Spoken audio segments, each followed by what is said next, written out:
Buckle up, everyone, and welcome to Carpool Rugby League, a show where two rugby league tragics are talking everything rugby league on your way to or from work. I'm Graham.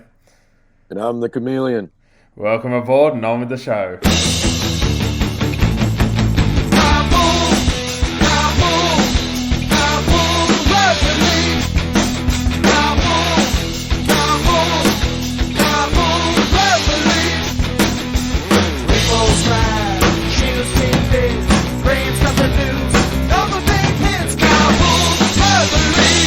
Yes, it's Wednesday. You know what that means? It means we are exactly 1 week from State of Origin 3 as we record this. We are literally recording this, what I would say is exactly 1 week out. We're just after 8 p.m. on Wednesday evening here on the 5th of July. There's so much happening in rugby league. We didn't get a podcast in last week, so we've got plenty to talk about this week. We're going to be talking about State of Origin 2, the teams that have been picked for State of Origin 3.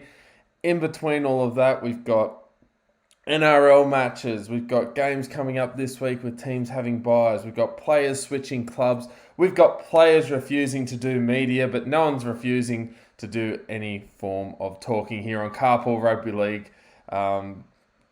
It's almost a case of where do we start, mate, because there's plenty going on, and really, I suppose the talk of the town, even though it is a dead rubber down here in Sydney, is the lead up to the next Origin. Well, yeah, it's got big publicity. It's interesting, this game of rugby league, that there's something dominating the media, but it only lasts for about a day at most, because something replaces it. Like, the next thing, yeah. you know, we had the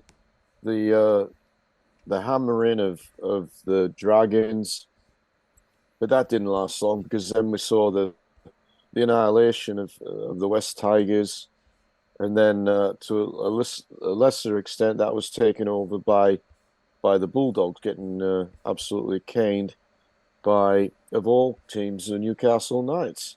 And there's been the Ben Hunt. Well, that's sort of faded away now, because there's other bigger dramas. The selections of Origin when they came out on Monday morning, and a lot of repercussions there. And then, tonight we hear that the Players' Union are taking action with no players to do any talking anymore. Tomorrow there might be something else. There is no doubt there'll be something else, and it's funny, we do these podcasts once a week, and it's almost as though, the podcast drops people if you're a day or two late onto it. There's always other news to add to it, but geez, it just shows you could talk for hours and hours, and sometimes we do. But really, no, that's true. We'll go with the State of Origin theme to kick things off, because we haven't had a good chat since the previous State of Origin game 2, which was on the 21st of June. Seems like a long time ago now. 32-6, the Queensland Maroons defeated the New South Wales Blues. A lot of interesting things coming out of this game. Obviously, we're going to get to the teams. I'll go through the changes in a moment. But this was another game, Griffo, where the Maroons really, I was going to say, blew the Blues off the park. Very interesting game where the Maroons just seemed to tick the boxes, do the right things, whereas New South Wales, they were hit early with a key injury, and there's been a lot of criticism over the way they dealt with that, and Damien Cook filling in at centre. Well, it didn't work. I understood to some degree the theory that he was probably the quickest player on the bench, but it didn't work. I'm not going to go on too much. No. But they were the 17 they chose. They weren't expecting a centre to go down after 2 minutes. First half, Queensland were by far the better side, but I think both their tries had some question marks. There was 2 forward passes in one of the tries, and the other one was a knock-on. And then they went in 10-0 up. but they deserved to be up, even though the two tries were dubious at best. But in the second half, it was all Maroon, and New South Wales had a lot of ball on Queensland's line. Basically, just couldn't score. I mean, I think they got one try from centre Damien Cook. There was some good sort of play from him, but for the rest of the game, they literally could not get the ball over the line, and hence, you know, changes had to be made. Mm. Um, so we might talk about what some of those changes are if you want. Yeah, because it actually leads into that conversation I was going to have about some of the changes. One of the first changes I was going to talk about is a key position in any team, and that's the 5'8". Whenever we're talking about changes to halves, it's a big part of the game. That the game and the game plan is centered around the halves. Jerome Luai will not be playing for the Blues in Game 3. Cody Walker will be playing in this New South Wales Blues team. I've been following a lot of the media this week, Griffo, and I've seen a lot of interviews with both Brad Fittler and Greg Alexander. Mainly the ones I saw were courtesy of NRL 360, where it was interesting to see Greg Alexander when talking about this decision. He effectively said the only thing that kept Walker out of Game 2 was the possibility. I mean, it was the injury, basically. They couldn't guarantee that he'd play. He almost conceded and said, look, we wanted him for Game 2. And Brad Fittler, I saw him also in some media basically say, look, we need to score points. And we weren't scoring points with Jerome Luai. It was as simple as that. So Cody Walker comes in. They'll be hoping that a lot of the creativity and attack that that's centered around his play from South Sydney comes over to the Blues side. I'd imagine this would be purely looking to spark the attack. For sure. I agree with the change. With that change. And as you said, it did appear Cody Walker would have been selected for Game 2 had he have not had that injury cloud that he was under at the time. His form's been fantastic in attack for the Rabbitohs, and I guess they're thinking, well, hopefully he can create tries because that's been the big problem for the Blues. I thought Luai, well, he wasn't the worst player for New South Wales, far from it, but I did think they needed a change there. And I support that change. When I first saw the team, and it was a little bit released a little bit later than what I thought. I was listening to a program and they were saying, "Oh, we're going to bring you the team. We're going to bring you the team." By the time I finished my walk, there was still no team. I thought I'll get on the website, and the name that stuck out was Bradman Best. Now, I was thinking it's like Steve Bradbury Munbest. Everyone else must have fallen over, but don't tell that to Brandy because he might get a bit upset. But from what we saw in 360, I saw that. Look, Bradman Best is a guy that they've had him in the pathways. Yes, And he's been an emerging blue for a schoolboy long time. star. Yeah. Personally, I would not have picked him, but I'm supporting him because he's going to wear blue next Wednesday. I'll be there. If he can get the job done, great. Like for mine, I don't think he's had a great year in a team that hasn't had a great year. Apparently, he had a blinder against the Bulldogs, and there's the key. He was playing against the Bulldogs. Now, I'm not going to criticize Bradman Best. I do, however, think that, there were some other candidates that maybe I would have thought of beforehand. And if you're looking at recent form, I think the form centre has been Isaac Tango. And they said they did consider him. But look, it is what it is.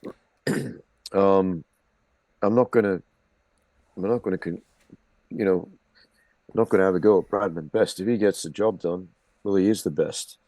Um, Let's hope and so. good luck to him. We Yeah, know that Bradman's the best when it comes to cricket, but let's yeah, hope it is here. The other yeah. name that not to get into who we should have picked, who we shouldn't have picked. Obviously, there's a lot of injuries in that area. The other name that I actually thought I'd see on the sheet when I was hearing that Campbell Graham was still going to be out for an extended period of time.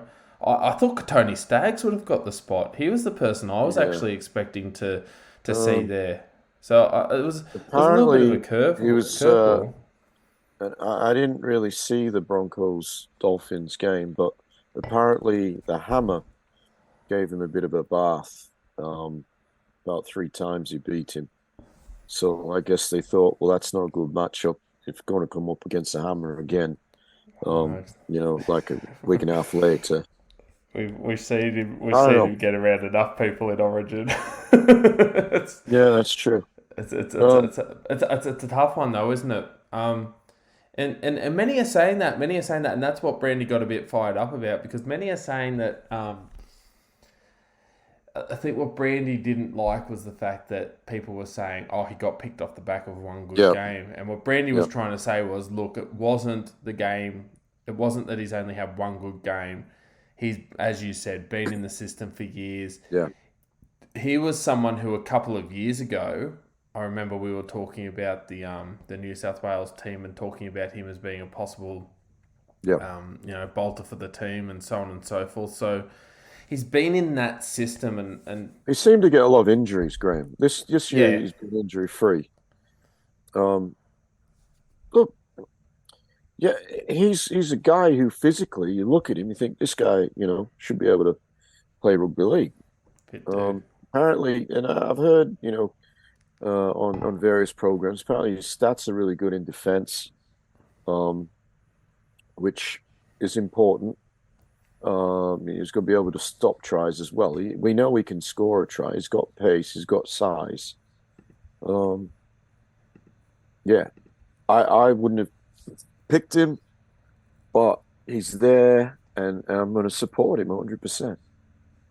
Definitely. One of the other players coming into the side, who's also making his debut, obviously its best debut, Keon Kalamatangi. He's been someone who's been talked about a lot in regards to this New South Wales team. Was injured earlier on in the year. That impacted his ability to be part of the first game. He was a part of the squad for the last game. So him coming in, I think that makes sense for a lot of people. If you're looking at back rowers, young, strong back rowers, he was probably the next one off the production line. I think so. Yeah, Uh, you're a South guy, so you would you'd know a lot more about Kalamatangi than what I would. But he looks like a guy who's again, his frame is very much that of a powerful wide forward. He scores tries. Um, what's his defense like, Graham? I don't know. yeah. There's No, any. he's actually a really good defender. He's a strong defender, and there's even been Okay. games this year where Cameron Murray wasn't available, and he actually defended in the middle and did a good job. Right. He was playing a fair bit in the middle there too. So I think he's a solid player, and I think he's one of those players too where he'll wear his heart on his sleeve, and I think that's what I think. Looking at some of these players that they've selected, I think they want people who want to play for the jersey.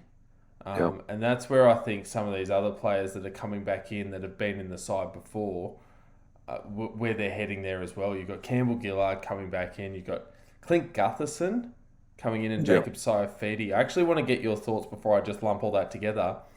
Clint Gutherson getting the job on the bench. Obviously, this I think ties in a little bit to the conversation we were having prior to the last game, where they didn't necessarily go with the utility back on the bench. Hindsight's a great thing. You can say you should have had one there. They could have, reshuffled the back line. This time they're going with Gutherson, which is very interesting to see, considering it's effectively at the expense of a possible Matt Burton being in the side. Thoughts on that selection of Clint Gutherson? He was another person who I thought, oh, okay, that's a bit different. I wasn't necessarily Yeah. Oh, it's expecting to be different. there, but yeah. It's different. Um, Form-wise, you can't fault him. He's been really good, Guthers. Scoring a lot of tries this year. He's a wholehearted player, and you know he's going to give everything he's got. For mine, he's predominantly a fullback.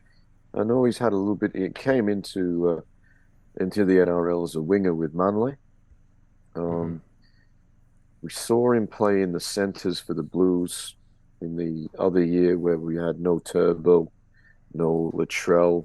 The year when apparently it was the worst Queensland side ever. We got beat. Yeah, that's right. Yeah. Look, I can't be again. I can't be critical of the player.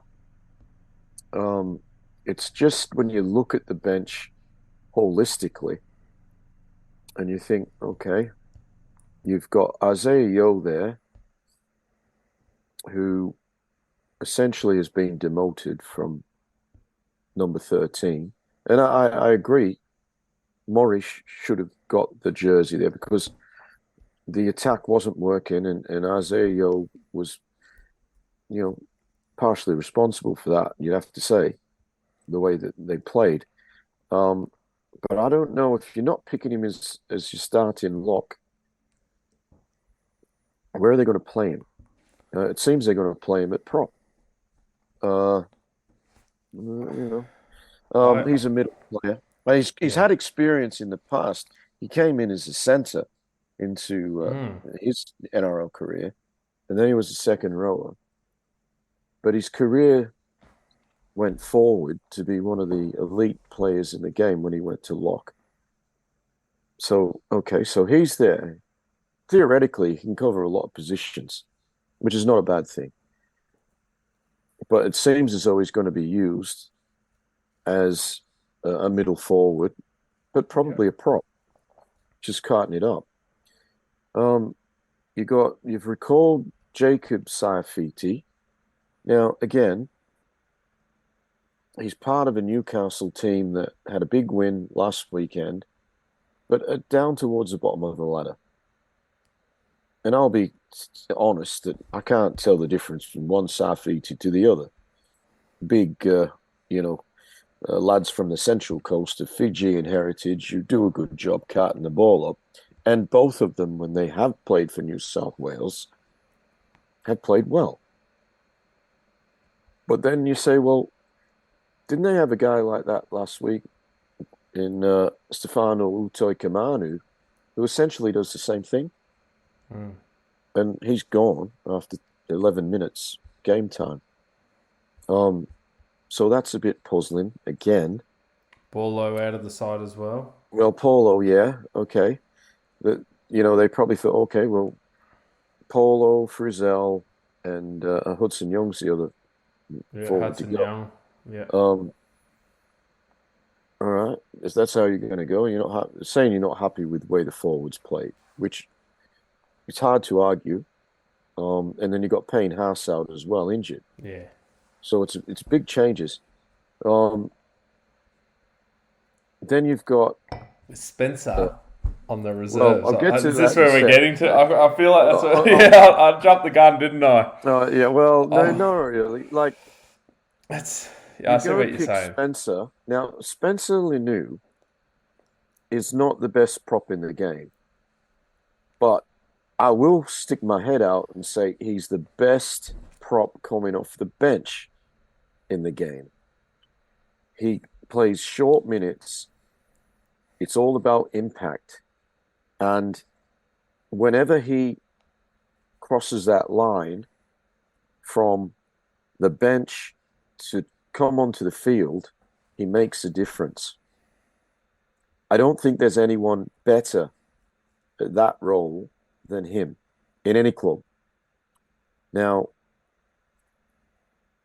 I look at the Queensland pack and I think, gee, be handy if Spence was coming off the bench to add that just what he adds is no one else Yeah, does it like he does off the bench. yeah, the So impact. Yeah, I would have thought he would have been there. Like he sort of was ruled out of selection early from game one because he had the unfortunate injury, and then I guess that might have had an impact on why he didn't get picked for two as well. Yeah, I would have went with him there, irrespective of whoever else you wanted. I would have. Yeah, I do understand they're bringing him into the system, but there's no more games this year, so I'm not quite sure bugger the the system. benefit. Yeah, yeah, I know what Yeah, you mean, but we're at the point. I see what you're saying, and I feel like I was at the point where you go, yeah, there's this system we're building, and oh yeah, this will be experience. yeah, but there's no more games. Win He's the not gonna play. game, win the series. Series is Put gone, him and in that's the there. thing. I actually the first thought I had when I looked at the bench was it's light on. I was Mm, like you. I was trying to do all the, it's like I'm trying to see the matrix to see how the interchange is going to work yeah, because we've got a backup hooker in Reece Robson who may well start. They did that yeah. last Well, time, he so I'm did not going to last rule time, that out. and he Which did a would good mean job, then Robson. he Did a good did. I job. thought he did a wonderful job, Yeah, and that's where you start thinking, okay, well, if you want to have a two hooker rotation and a utility back on the bench, as you said, we've got a prop and a lock on the bench. I mean, I don't know if when Isaiah Yo comes on, does he come on for one of the he's going to come props on for one of the props. He's going to have to, and then what do? You have someone like Cameron Murray who's already played 20 or 30 minutes going into prop. I maybe. don't know how I don't I know. don't that If you're that's going to play Yo in his normal role, yeah, it's and then go. strange. Look, it's I I strange. I'll be very interested to see how it works. I actually think, long story short, I think the interchange bench is a bit light on, and I think considering this is a game where all of the we've lost the we've lost the forwards every game, we've lost the forward battle every game, Yeah, and this is where you've got selections like your Cody Walker, your Brabham Bests, and so on and so forth. They're not going to get into the game unless we win the forwards, and I worry this is going to be a very tight forward pack come the 60th minute because they're going to have to play some massive minutes, these players. So they I are. don't know, Um, but look, we've also got I think worth mentioning there. Uh, Although he won't play, it's a reward for just how good he's been, and he's one of our favourites, Scott Drinkwater, number yeah, 18. I think yeah. that's great to see that he's in this squad and in the chatter for the Blues Graham, team mate, because he's been phenomenal. he has. And before the team was selected, after the the demolition of the West Tigers, and he was quizzed about state of origin, and he said, "Oh no, look, Teddy's the man, etc., etc." And I thought, well, this guy could be someone that you had on the bench because what we're lacking is strike power. He's just all X factor. Yeah, He's not the best defensive player, but he's one of the best attackers in the NRL, and his his form has been phenomenal in this run that the Cowboys are having. He's their best player. Him and Dearden, who both played when they played the Panthers, and they were the two guys that concerned me. And ultimately, he won the game for him. But in the games since then, both those guys have been outstanding. So I would have been happy to see him on the bench. Again, I'm not critical of Gutherson, but he's not X factor.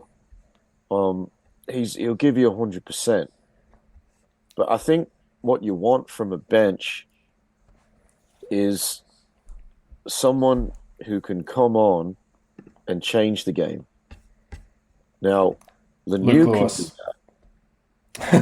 Remember the role that Drinkwater Luke can do Lewis that. used to play? Yeah. Yeah, that's what I mean. Yeah, Like, and that's not being critical of the other guys.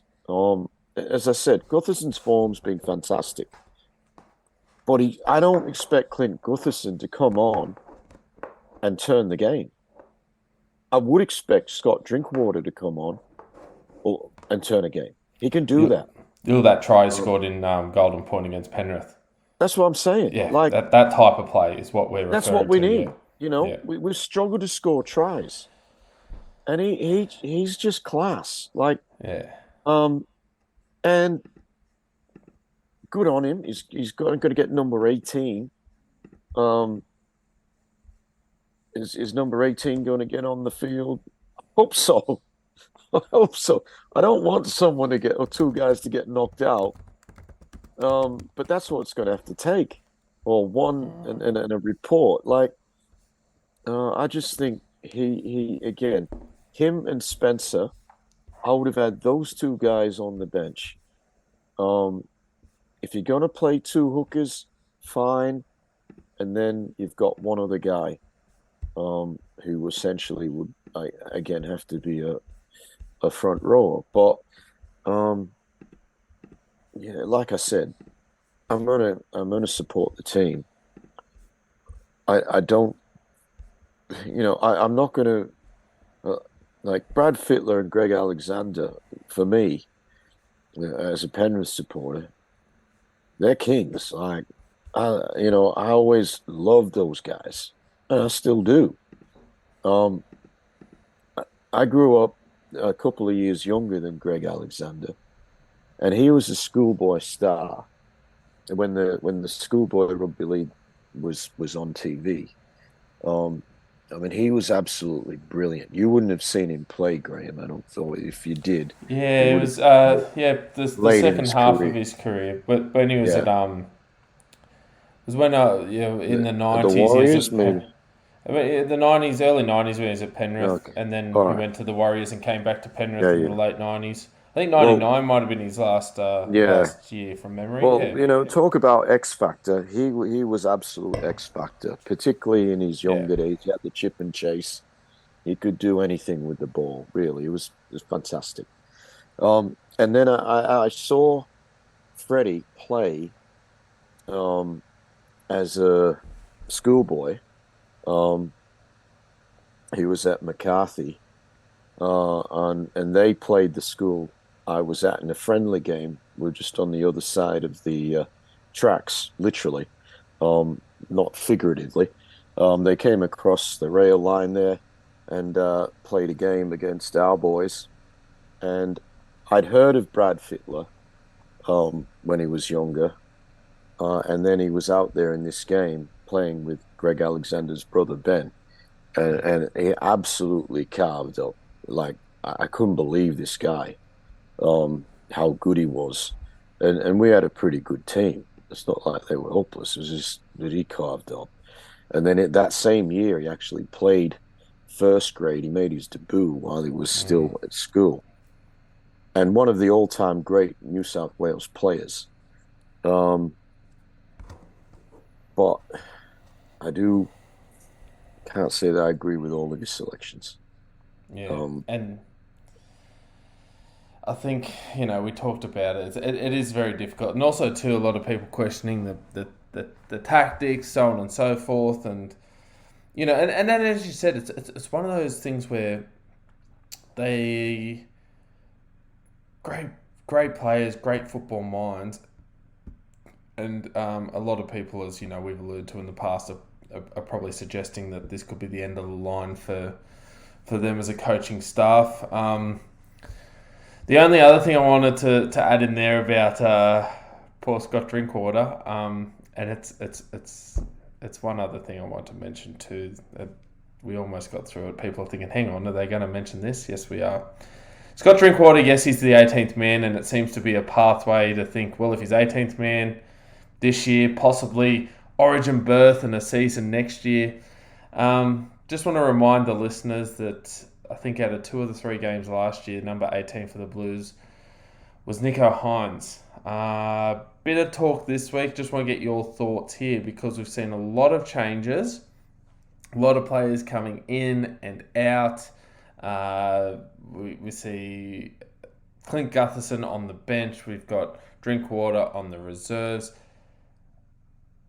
no Nico Hines. Just wondering what you make of that. Whether it had something to do with the short amount of time he played in game one. Whether they're not quite sure of his versatility. What are your thoughts there? Well, Or would you have had again, him? no, no. Um, I think Nico is a very good player, and the guy is like a saint. Like he's an absolutely phenomenal human. Yeah. But I've got a question mark about performances in big games against big teams.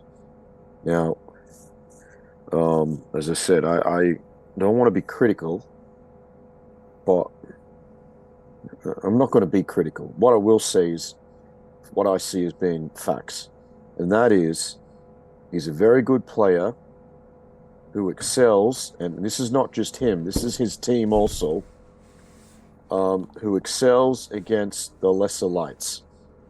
Yep. And the Sharks last year, they came second in the NRL. Everyone talked about soft draw, soft draw.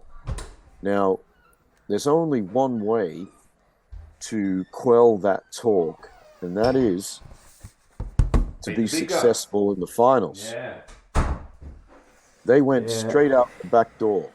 Yep.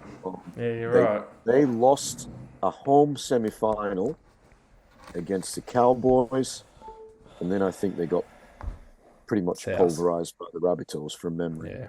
Yeah, and that was it. Now, this year, again, the Sharks are in a fairly lofty position on the ladder. But when they've came up against any side that was in the top 8 at the time, they get beat. They beat up on the Minnows, and all these crap teams, they seem to play them twice. Because, and we talked about this at the start of the year, they and the Canberra Raiders are not favourites of Channel 9. For whatever reason, they don't seem to get the big viewing audience. So we don't see too many Channel 9 games of either of those teams, which means they play against the lower teams like your Tigers, your Dragons, your Bulldogs. Stay tuned for this week's Tigers vs Sharks preview. Yeah. Oh, they'll win by, let's say, minimum 30. I know, but it's just proving. I've already locked him in as my joker, and everyone else has as well. I think. I think so. Yeah. So they are the facts as they stand. Now, that can be changed. If the Sharks can start winning against the proper teams and make inroads in the finals, and Nico is as good in those games as what he is against the crap teams, then sign him up for the Blues. Yeah, and that's a good point too, because I think you've made a really good point there as well, because people say, Dally M points winner of the... I mean, we don't want to start... nothing against Nico Hines, but I don't want to start exactly another nothing against him. Again. No, great player. Doesn't mean he's the one for it. And just because you win the Dally M award doesn't necessarily mean that, you should be the first one picked for rep footy. It's a bit more complicated. As we said, we can see the reasoning why those other players have Look at the teams that he scored all those points against. And how many points did he get in Dally M points when they played a fair income, proper NRL team? And we don't of which there's half a dozen. Yeah. We don't have to get into the... we've talked on here about... We could do a whole podcast on how the Dally M's done, and we've talked about it to death. And we're not saying he didn't deserve it, but we're saying there's a lot of factors that need to be taken into account. So look, that's the Blues side. The omissions, I know we touched on them briefly. You mentioned Stefano there. A lot of people saying he's a bit hard done by. Hudson Young, limited minutes. I think Hudson Young is a guy who is made for Origin. Like, um, I didn't think he went too bad in the second game. Obviously, first game, few errors, gave away penalties. We didn't see much of him, but um, I wouldn't discard him for the future. If No.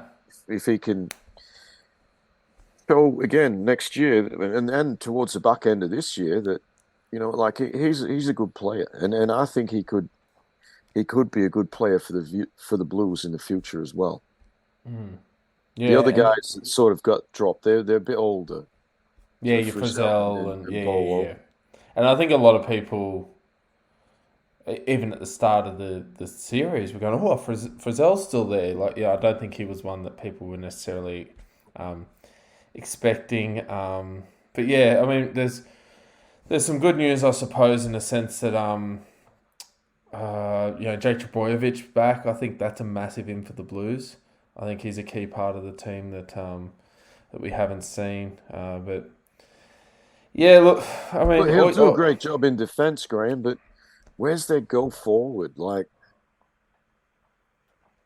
look, it's a huge responsibility on Regan Campbell Gillard because Jake's he's not a yardage man. He's a defensive man.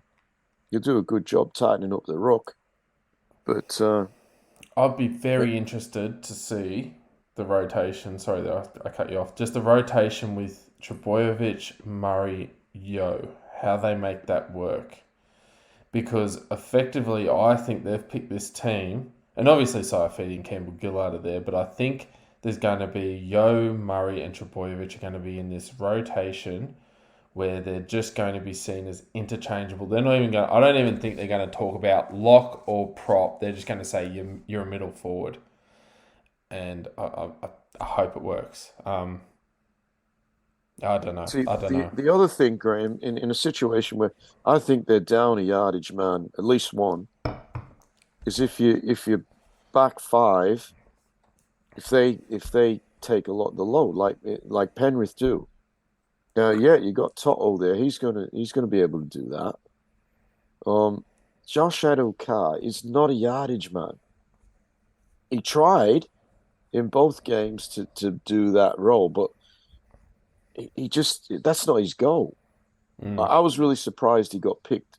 But like good luck to him. Hopefully with Cody being there, he's going to create some space for Josh Adokar. It has not. I can't recall once where he's had clean ball, Josh Adokar. Yeah. So if they can get some clean ball to him, it'd be great to see him score some tries because that's what he does well. But it's interesting they've talked about, like they said, Burton, they go, oh, look, the team's not in good form. We need players from teams that are in form. And I suppose Josh Adokar can consider himself lucky there, especially after the weekend and also too, I mean, a couple of weeks in footy's a long time when you look at the fact that really the Knights haven't been setting the world on fire. But look, look, if they put the blue jersey on and they want to play for the blue jersey, that's great. I know that during the week everyone was talking about, I think it was Bradman Best, the comments where he was saying that, they asked him if he hated Queensland. He goes, oh, of course I do, He goes, we always wanted to belt the the Queenslanders at school. Yes. And, I think he's buying into that part of Origin, which is great to see. So, look, I reckon we could be talking, just over a week from now around we could all be texting each other a week from now while the game's on saying, geez, Best's having a great game. It's great that Adokar's been getting some early ball. You just never know. So it'll be interesting to see how we go. Obviously, they're looking to get more out of that forward pack with the likes of Murray starting. I mean, Murray didn't come on till very late in the game. Yeah, that was something I just couldn't understand. Where's Murray? Yeah. Where's Murray? It was 46 minutes or so before he got in the game. For someone who's capable of playing big minutes, it seemed like a waste. I don't know whether the game they were playing catch up by then. And look, Liam Martin, we know what we're going to get from him. He's been he's been the best New South Wales player this series. I don't have Yeah, any question about that. That has been good to see him clear. starting. Yeah, Yeah, yeah. So look, I mean, that's the team. We're sort of at the point now where we've talked about it, dissected it, and as I say before every game, we're at the point now where we've just got to cheer them and hope they do what they do. I'm going to make a. I'll talk about the Queensland team in a moment, but I'm going to make a bold prediction. uh, Very bold prediction, and people are going to think I'm crazy. And if someone said it to me, I'd tell them they're crazy or logic is against it. But I'm gonna say it anyway. Just go on a limb. Just because if it comes true, I can say, "See, I told you." And if it doesn't, I'll just ignore it. I'm going to predict that Clint Gutherson plays fullback at some stage during Origin 3, and it won't be due to injury. I'm I'm going to make a call that Tedesco might make way for Gutherson to play fullback for a bit. There's my bold prediction. uh, Um, it's madness. I wouldn't do it, but okay. it's It's a eight bold prediction. 48 p.m. on what is it? The sixth today, Wednesday the 5th. fifth. Wednesday the Okay, 5th. you heard it here first. I'm calling it. Yeah, It's either, yeah, I don't know. Anyway, look, a lot of rumours that it could even be Teddy's last game. There are people saying that, this time next year may well be looking at someone else. There were even rumours, I heard rumours during the week that he may even retire from rep football. One of those I'll jump before I'm pushed kind of situations, but who knows? yeah. I Who think knows? He's our captain. next year's a long way off. Mm. I will say this, Graham. I was the least interested in hearing about the team. Um, I've lost a little bit of interest once the series is over, especially how Yeah. bad it's been. Um, I start to think, well, why even bother having the third game? Yes. Like, yeah, I, Yeah. I I'm very much focused on club football. Yeah. Definitely. Once, yeah, yeah, Origin, Origin came in, and it's a juggernaut. Um, when Queensland lose for a few series, it doesn't happen very often. So, could be the end of Origin. When New South Wales just continually lose, they just, oh yeah, Origin, Origin, Origin. Well, I wouldn't be too disappointed if they just said, okay, once these rights and whatnot of the contracts finish, um, we don't play it anymore. Just concentrate on club and expand the international game. If they said that, I think okay, I wouldn't shed. So I've shed enough tears from them losing. So There you go. yeah, That's I a don't know. big Like call that because was it's that was my thought there after the last game. I just thought, that's a really nice way of saying I'm effing over this. yeah. And look, I reckon, and I'm not exaggerating here. I reckon I've been to 30 Origin games Yeah, since its you're a blue. inception. I've been You're going a since the 80s. you're a Um, hardcore blue. yeah, I am. And yeah, I went to Adelaide. I'm going again. This is it'll be two games this year. And when they used to play a lot of the two games, Sydney, I'd go two games. I reckon I've clocked up 30 Origin games Yeah. as a supporter, obviously. Um, and I don't know. I wish I did have the actual stats on games won v games lost. I'm sure its games lost would be higher that they've watched. But anyway, yeah, I'm at a point where I don't like the impact it has on the NRL competition. And I mean, you're a Souths fan, and we're going to look at the Souths team Oh yeah, later. yeah, I know what you mean. It's a Yeah. joke. It's an Yeah. absolute, and I know there's some injuries, but Yeah, 7 first they're graders and still 2. worth 2 points. And Yes, when other teams, yeah, I don't want to talk about. You know where I'm going here with the yeah, fact that we're a team that does have Origin players, and we've only had one bye before an Origin. Like, do you know what I mean? Like yeah, we've got our bye next week.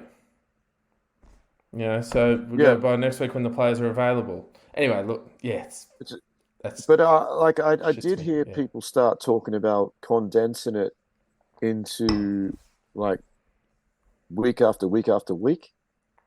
I support that. Shut the competition down, mm. the proper competition, which is the bread and butter of rugby league. If you're gonna play Origin, which it's not gonna disappear because it makes so much money. But Mm. um, but say okay, we are stopping the NRL. We're going to still play Origin on Wednesday night or Tuesday or whatever night during the week because it rates higher. And you can have your women's competition to fill in the weekends. Yeah, You still got all the media with Origin and whatnot. it's like a Um, mid-season you know, break. well, from the Mm. men's NRL, yes. Yeah, And say, right, we're doing it European over 3 weeks. We pick a European squad. football has a winter break over the Christmas Exactly. time. No one Exactly. no, whatever. And then they have international breaks Yeah.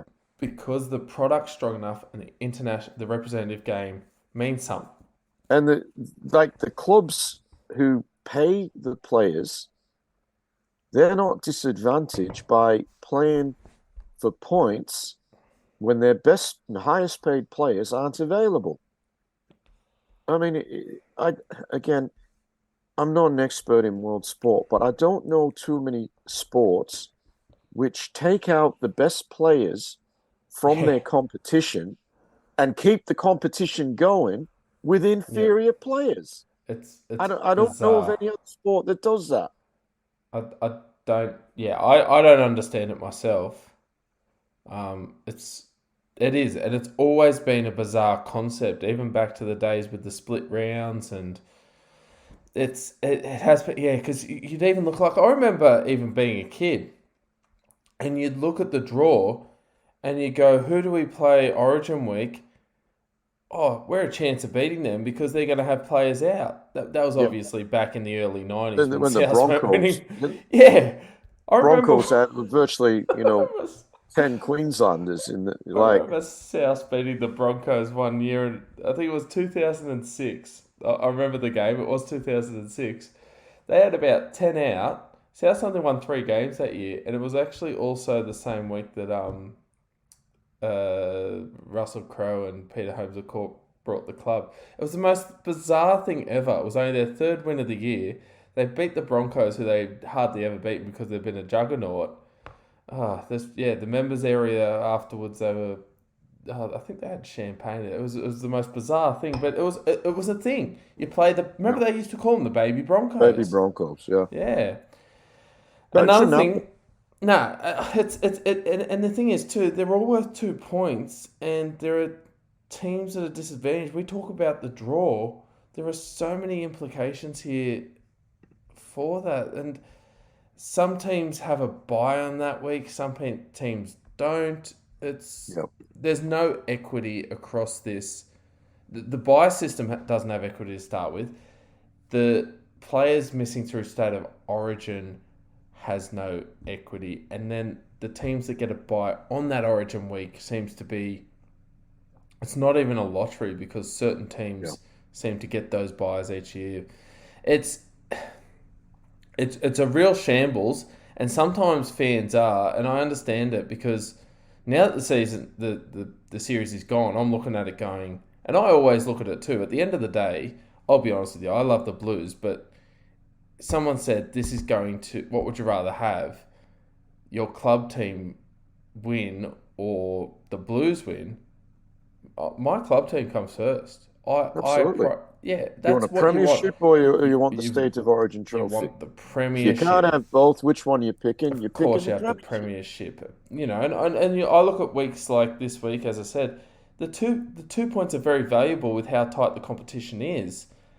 I'd hate to think that those 2 points were lost because the elite players, the teams that are going well get disadvantaged for going well. Yeah. It's anyway. It is totally bizarre. We're gonna talk about the Queensland team briefly, but a side note, I've done some research here. Now, Griffo, you reckon and we're going with number. Let's go with 30, okay? Because that's a fair I said estimate. ballpark figure. I've watched Let's go 30. live 30 Origin games. Perfect. And you're going this week, aren't you? That's correct. Okay, so I've just done some research here in regards to the most appearances in State of Origin games. Now, the Queensland team, there's some phenomenal efforts here. Cameron Smith, 42. Jonathan Thurston, 37. Lockyer, 36. Langer, 34. The list goes on. The New South Wales list.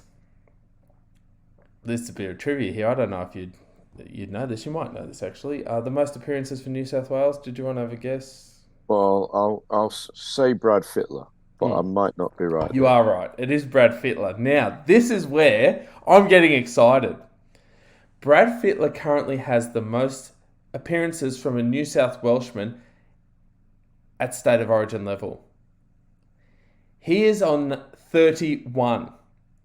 So, what you are telling me, Griffo, the Chameleon, this week will make his 31st appearance at a State of Origin, equaling Brad Fittler, number one in the most appearances State of Origin. I did say ballpark figure, and I did say all of mine have been as a support. We'll take it. We'll take it. So, this week, get behind Carpool Rugby League. Tell your friends that the Chameleon will be equaling the record for the most. I'm happy to do interviews, Graham, because none of the players will be, so they can interview me. Yeah, you're obviously. He's not a member of their union. He's part of the podcast union, but I think I went to my first Origin game. Might be either 83 or 84. Wow. At the SCG. Wowee. Goodness me. That was before I was born. Pretty sure we lost that night too. That was before I was born. Just going back. Yeah. So goodness me. There were anyway, some good times. Good times early this millennium when we, go out to Stadium Australia, I think as it was called then, and see the Blues win, and it was like. It was some time before Queensland ever won a game at the Olympic Stadium. That's and then right. They went on a bit of a run, but yeah, like they just couldn't win initially down at Homebush. Of course, yeah, because there was that case anymore. There was that. I think it was the year two. It was one of the early ones. It might have been the first or second year there, because I think the first year probably would have been 99, just before the Olympics. There was that year, do you remember where Girdler scored a few tries? We belted them. It was a record score. It might be the same. It was like 50-something to 10 or... I can't remember the score. Fletch put on the post-try celebration that fueled Queensland's record reign. They used to point to that as inspiration. Thanks, Fletch. Yeah, thanks, mate. Yeah. I love Fletch. I remember back in the days of the celebrations where they used to have... Was that the bomb? Was that where we threw the bomb? The grenade. That's right, the grenade. Remember, there was a bit of a trend. We need to start a campaign to bring back the post-try celebration, because remember there was that one where they had the... Yeah, that was Canberra with the bowling pins. With the bowling, yeah. I think Mark McLinden... You can see me do it. Yes. Mark McLinden was one of those, and he was the guy who invaded the pitch at the grand final. I don't think it would have come up on the screen, but he wanted to tie himself to the goalpost, but unsuccessful. He was doing it for the kids, he said. He's a hippie or something up in northern New South Wales now, but I didn't know it was McLinden, but it was reported later that it was him. But yeah, I don't think you would have seen it on your screens, because they don't show those guys. And it was he had a good run too before they caught him. But yeah, I think he was part of that bowling pin. They should have knocked him over there, or what's it when you knock them all down? A strike. Strike. Strike And then, McLinden. So he don't come back on the ground. Anyway, anyway, look, there's been some classic ones. I'm getting nostalgic now. I was thinking, the other one at I'll move on in a moment, but while we're talking good but times. it's that month, Graham, where they get $1,000. Um, Ah, I forget what they call it, but it's July. yeah. And the money this year is going to Daniel Anderson Yes. and Nathan Stapleton, a former Shark who Oh, yeah. broke his neck in playing, I think, rugby union in the country.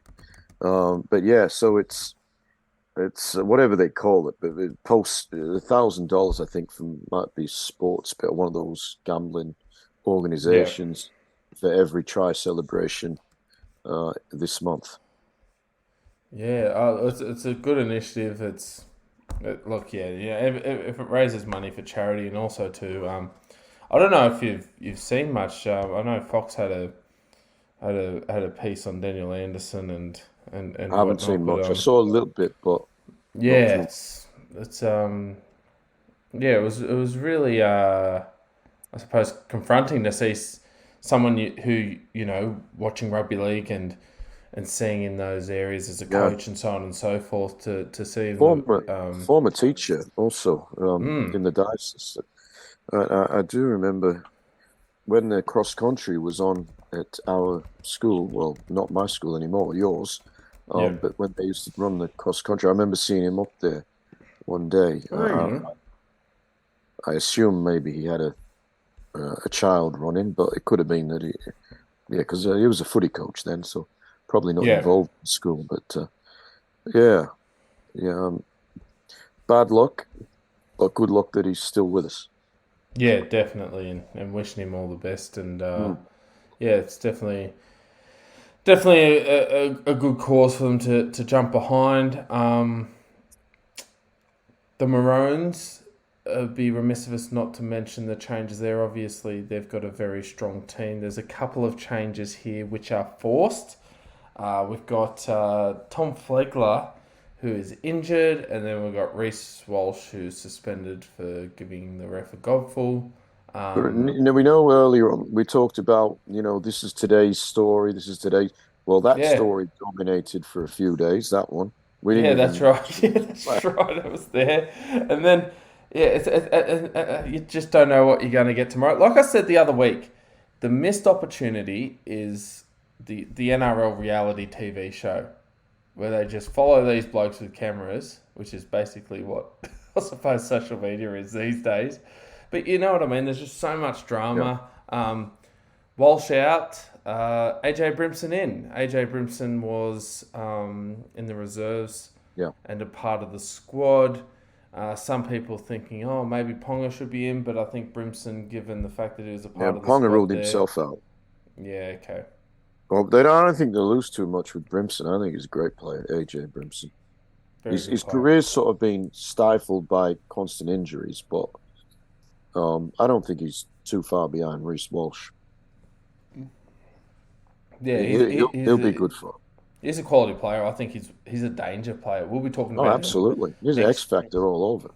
next Tuesday when we do our preview. We'll be talking about him as a real danger.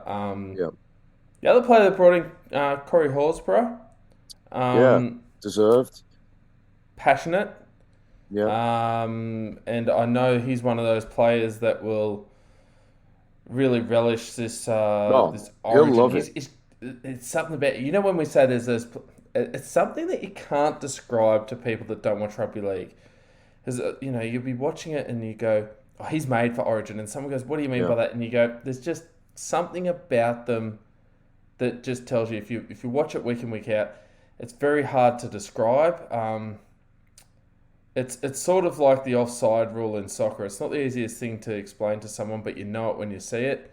yeah, Corey Horsburgh, he is made for Origin. Unfortunately for us, he's a Queenslander, but I'd imagine, look, if you're a Queenslander, you'd be happy with, the next one off the production line, so to speak, here with Horsburgh in the side. They're not losing too much. Who is losing is the Broncos, with Flegler basically out for the year, I think. That's a big loss. huge. That's massive And I loss. think also Ricky and Reece Walsh for a couple more weeks, but Because it Ricky, was 3 weeks that Walsh got, wasn't it? yeah. So he's got a couple more games. Um, but Ricky and also Flegler. Flegler out of the forward pack. Yeah, Payne they're Haas as losses. well. Don't forget. We Haas. talked about him with the New South Wales Yeah, side. I don't know how long Payne Haas is out for, but um, anyway, while ever Payne Haas is not there, the Broncos aren't as strong. But then you take up some of your best other forwards and they come back to the field a little bit, like any side would.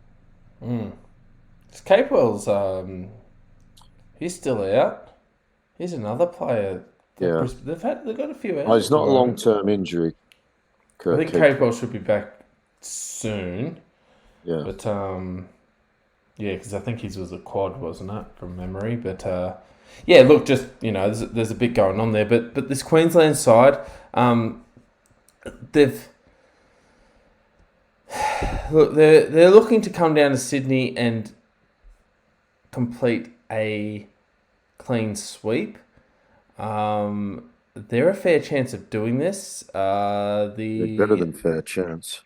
The other players worth mentioning, I suppose, are the reserves, which gives you an insight as to where, where they could be heading, and obviously some talent. Tom Dearden, he's number 18. Jermaine Hopgood, number 19 on the reserves list as well Well deserved. from Yeah. the Eels, another player who's been in great form. But yeah, I suppose it just shows that they've got. You just look through their team, and it's funny. At the start of the season, you might go, or the start of the series, I should say. You say, "Oh, geez, they've made these changes." I mean, it seems like a lifetime ago that people were talking about, "Oh, geez, I don't know about Dane Gagai not getting picked, or this and that and the other." Like, Yeah. do you know what I mean? Like, or it Yeah. seems like an absolute lifetime ago. And do you know what? We don't talk enough about this. I actually think that Billy Slater has done an absolutely phenomenal job, and I knew he was doing a great job, but what really cemented it for me is just looking at how he. And I know it's easier to face the media when you're 2-0 up, but just the way the professionalism, the way he approaches questions, the openness, the support he has for his players. I'd imagine in that camp, it'd be a great place to be as a player if you're a Oh, I'm Queenslander sure it is. being But under like you him. said, Graham, it's much easier when you're winning games. Like the demeanor is completely different. And it's the same with Brad Fittler when he started his Origin coaching and they won 2 in a row. It was very, very different. Uh, yeah, Slater. Success puts smiles on faces. Well, he's got a great record. He's 4-1, Yeah, he's coached 5 4 wins, games. 1 loss. Yep, he's only lost 1 game. If he keeps that going, then we may as well pack up State of Origin because they win every year. Yeah. Like, why bother? But Look, they'll be looking for. Look, Queensland's looking for their 5th clean sweep. I'm just looking here now. I think only 4 clean sweeps in Origin history. yeah, New South Wales might have a couple of those. It doesn't happen often when you No. consider it's a 2-horse race. Yeah, I'm just looking Um, here at a stat. I didn't believe it at first. I'm just looking at the stat here. They've had 4 clean sweeps, the Maroons, 88, 89, 95, and 2010. There you go. Yeah. So even Um, that great Queensland side that had the long run, mm, uh, they only had one clean sweep in all of those Yeah, victories. yeah. Very interesting. Which shows that, look, New South Wales will be looking for pride. They'll be looking to build. The series is gone, but I think as New South Welshmen, we're just looking for a good performance, some positive signs, something to cheer about, and all the players getting through unscathed. Because the last thing you want in a dead rubber are injuries affecting clubland. And look, speaking of clubland, there's plenty going on in clubland. I'm sure you would have watched the rugby league quite closely last week. Have you got a grab for us? Has the Chameleon got a Yeah, grab? yes, I have. All right, I'm sure you can pick something out. This could be a record. An hour in, and we're just getting to the grab. So here we go. The Chameleon's here for Griffo's grab. Griffo's grab. What have you got for us? I know all the Canterbury fans are going to the toilet now and having a break. I don't think they feel like we might not feature here. No, they're not featuring. The thing that grabbed me most, and I didn't watch all of the games. I saw highlights of a number of them, but the thing that grabbed me most was Penrith's comeback. I thought they were gone. Yes. Yes, both. They were physically getting hammered by the Melbourne Storm in Melbourne. Guys that generally never get pushed back were getting pushed back. They were dropping the ball. Melbourne got an initial try from good work from Harry Grant with a charge down. And then there was the Nelson try that was just a joke, how that was given a try, but it was. Yeah. So I thought, this is not our night. And then Penrith just managed to turn it around and actually led at half time with 3 tries in about 7 minutes and went into the sheds with their tails up, and then they just dominated in the second half, added a few more tries.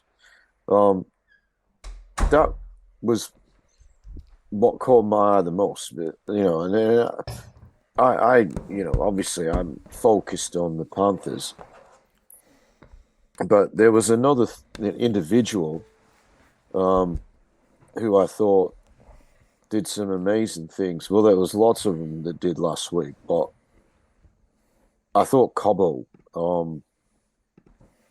I didn't see the whole game. I did see his first try, where he went round. I think it was Tessie New was marking him, and then it wasn't until later that I saw that he was the match winner. With 2 other tries again, where he went round Tessie New, and there was one where, he was circled by a number of dolphins. So he put Chip over. Normally he gets circled by sharks, but well, actually, I don't know, because I've not been out in the ocean and that's happened, but I've heard. And he just put a Chip over, somehow managed to score out of nothing. And that guy can't make the Queensland side. So I thought Cobbo was amazing with what he did with the ball. So in terms of the grab, I've got it. I mean, the grab's generally for individuals, so I'll give it to Cobbo. But a special mention to what Penrith did, because that really, I thought that was, in all of the wins Penrith's had over the period where they've been a dominant force, I thought that was as good as any. And again, they did it without Nathan Cleary. So that's a very strong point, because I know we didn't get to talk about it last week. I actually just double checking my tips. I think that might have been the only game I incorrectly picked. And my concern was for the Panthers, like we've been saying most weeks, they're missing so-and-so. They're down on troops. Cleary's still out. It was the only one I didn't pick. I picked Melbourne, not Penrith. The difference I've sort of found with the Panthers this year, and I think what shows a lot of resilience and what I think we may not have been seeing towards the start of the year, but we're seeing now, is we've got teams with players out. Like there was that period we'll talk about, the Storm have had those periods. South Sydney have had a period where we thought they would win all these games and they actually haven't. That's These are the true. games we thought they'd win. We had them winning the minor premiership there at one stage. Because of They're this gonna go period on a now. run. Yeah. And they've been losing these games and people have been saying, yeah, but they're missing Latrell or they're missing Arrow or they're missing Graham. The Panthers have been missing players, and I think what says a lot about the system and the fact that they're almost what I said Storm used to be. I used to always say with the Storm, personnel are important. However, if someone's out, they're a cog in the machine. They're just doing a job. The Panthers have a really good system there, and to win games like that would have been, I think, for fans like yourself, one of the most satisfying wins of the year, because you know that's a top quality team in the Storm doing it under strength and also coming back. I mean, there was a point, it was 16-0. I was watching the game with Shane, and we actually go, it's 16-0, we go, let's have a quick flick over, and we had a flick around, we came back and we thought, holy crap, they're winning. Like, we actually missed that little patch, and we're thinking, geez, what's going on here? But I think the key thing is they're down on troops, still winning games. They've got a lot of resilience, and they have some really strong structures there. Phenomenal. I suppose the other efforts on the weekend, if we are talking, say, individuals in teams, you could pick out some Cowboys and some Knights this week. I mean, obviously, we've talked about Bradman Best. He scored a few tries on the weekends for the Knights. He was amazing. He had another one disallowed, which was rightly so as a knock-on. The Cowboys, I think Valentine Holmes ended this game with 30 points. A lot of that obviously is going to come from those 11 conversions, but I think Talangi scored 3 tries. Scott Drinkwater scored a couple. He had his hands all over it. Up a lot, yeah. Bearden as well. It's almost funny. I was talking to someone during the week, and we were having a laugh because last week my friend and I were talking about the fast that was the aggregate for the State of Origin Women's Series, and we're having a laugh this week. And I said to him, the Cowboys beat the Tigers this year on aggregate only just. But it's the most bizarre thing, isn't it? There was a 60-point win for the Tigers only a month, probably 6 weeks ago, if I had to guess, and now the Cowboys 74-0. That's a massive win. I think I feel like, is that their biggest win? Is that a record? Is that their biggest win? It is a record, that win in the NRL era. So what's that, since it's 98? The highest score ever to nil, and it's the third. I think it was the third ever biggest win, like going back to 1908. There were a couple of bigger ones in the margin, but in both of those games, it could have been Canterbury. They were I knew them as the Berries, but there might have been something else before that. But I think they were on the receiving end in about 1935 of the two biggest losses ever. So basically, when they came in, they had a pretty shit team. And, where are they at the moment? That's a lot of teams, dude. Well, guess what? Shit team at the moment. Well, that was 66-0 on the weekend. I mean, that's massive. And I know that this is, I know sometimes people are going to say, oh, geez, they talk about their own teams a bit. But I'll be honest with you, and this is where rugby league is great. And this is where being a big fan and knowing your stats is great, and it gives a lot of interest. I was cheering on the Knights big time when they started to get well into the game. Not because I got anything against Canterbury. However, I remember watching a game in 1999 where the Knights beat South Sydney 60-0. And I've always been aware that has been the biggest win for the Knights. I am excited to say to all my friends who are Newcastle fans, the biggest win for the Newcastle Knights is no longer against South Sydney. It is now against the Bulldogs. So that's one record that we're not on the arse end of. But look, some massive wins on the weekend. Broncos coming back against the Dolphins. The Rabbitohs returning to winning ways. That was a big game for them going over to New Zealand. A lot of people didn't expect that one. I did. I thought the Warriors would win that game. Yeah, I know we didn't have the conversation last week, but my comment on the podcast would have been: head says Warriors, heart says Rabbitohs, and I tip with my heart. Usually, sometimes it works, sometimes it doesn't. But I actually thought the Warriors would win that one. Atrocious conditions and good completion rates. So it was a good weekend of footy, and I think now this is the only thing I want to bring up before we get into this week's preview, because usually we have a quick chat about the ladder and where teams are now. The Roosters, technically, 4 points out of the 8. Their for and against, though, is an atrocious -92. I know you say never with the Roosters, but geez, like that was a game for me on the weekend where they lost to Manly. That was a bit of a turning point where I'm like, I keep saying it every week. I'm like, I'm putting the line through them. The Roosters, I don't know if people have already done so, whether people are game to do so, given where they're at, what they're doing. They're 2 buys already.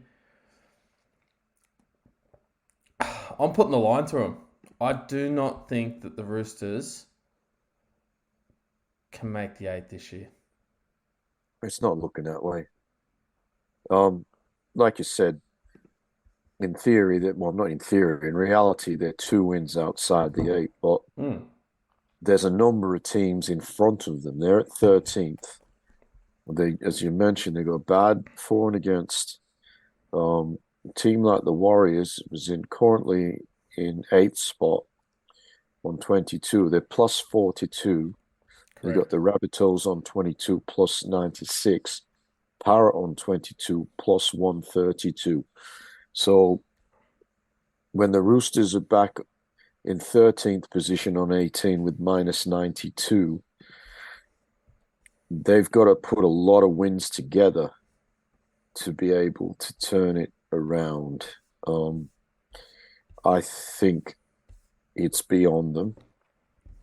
It's not just a matter of the maths about it. It's a matter of they're not actually playing that well. They tried hard on Sunday, and they had hardly any ball, and nil. They only went down by a few points. They defended well, but they didn't get the job done at the end of the day. And had Manly have lost that game, they were gone. I still don't think Manly are going to get there, but the teams that are outside the 8 at the moment, the most likely is the Cowboys, who are absolutely on a roll. Yeah. They've only had one bye, the Cowboys. That's very true. And when you look at the way that the top 8 sits, I think it's going to be very interesting, that battle between the Cowboys. I worry about the Warriors. I feel like they might start to slide. They've been good. I don't want to say it, but there was just watching them on Friday night, it just felt like the Warriors of old a little bit. And I feel like this week, this week they come up against Para, but it's an under strength, so you don't know. It's under strength, they've still got to play. They have to win. Yeah, and I don't hate their draw, on the run home. Like they've got a bye in there. They've got some games against teams that you'd expect them to win against. But they're an interesting one for me. But I think if I was to back a team to make the 8, I think the Cowboys. I think the Cowboys, looking at where it's like a mid-season turn, isn't it? They've gone, let's flick the switch, let's go, because this is a team that we went from preview, possible minor premiers, to mid-season, disappointment to now we're looking at making the 8. I feel like they're the type of team that in 4 or 5 weeks we're going to be talking about, are they going to be a push for the 4? I really do. The competition's that tight. And I think that there's a lot of games through this middle period that are going to really start to sort it out. So, look, we might as well get straight into it and talk about the games this week and have a look at what's happening around the ground, so to speak. But, we'll get straight into it with this week's 2-minute tip. All right, there's the whistle and the kickoff for this week's preview for the 2-minute tip. I'm just looking here at the draw. As I alluded to earlier, Griffo, we've got the West Tigers at home to the Sharks this week. Combank Stadium in Sydney. So Parramatta Stadium is going to be hosting one of their this homes. one. Yeah, home away from home. Just looking here. I might just refresh, obviously, to see the late mail. We know that Alex Twall's out with that dangerous contact offence. James coming in. Kapoa and Talau are back in the side for Nofaluma and Naden. Okay, so a few little changes there. Toby Rudolph back for the Sharks. I mean, they're going well, and to have a player like him come back is a great sign for them. He played New South Wales Cup for Newtown last week. So he'll be in for Hamlin Uele. Trindle's still in the squad, 18th man. Just looking here as it's all been updated before tomorrow. So both sides, from what I can see here, after the 24-hour update, 1 to 17 is the same. Hiroti is the other player in the reserves with Trindle there for the Sharks. A lot of people are going to look at the fact that the Sharks starting to build some momentum. The Tigers have been shit. I know that sounds harsh, but geez, they're on the arse end of a record belting last week. I don't know what you do. I mean, how do you dissect this one? Sportsbet have the Sharks at a very short $1.06 to the Tigers $9.50. Good luck to any Tigers fan that wants to take the $9.50, and if they get up, all the power to you. But what are your thoughts on this one? It's not as simple as, the Tigers being rubbish. We're starting to see the Sharks build a bit of momentum here, albeit, as you said, usually against the teams that they're expected to beat. Yeah, the Sharks will win by a lot. They are pretty much at full strength, or not quite at full strength. The back line is full strength. I noticed Hamlin Welle was out. He's probably there, and Finucane's out as well. They're suspended.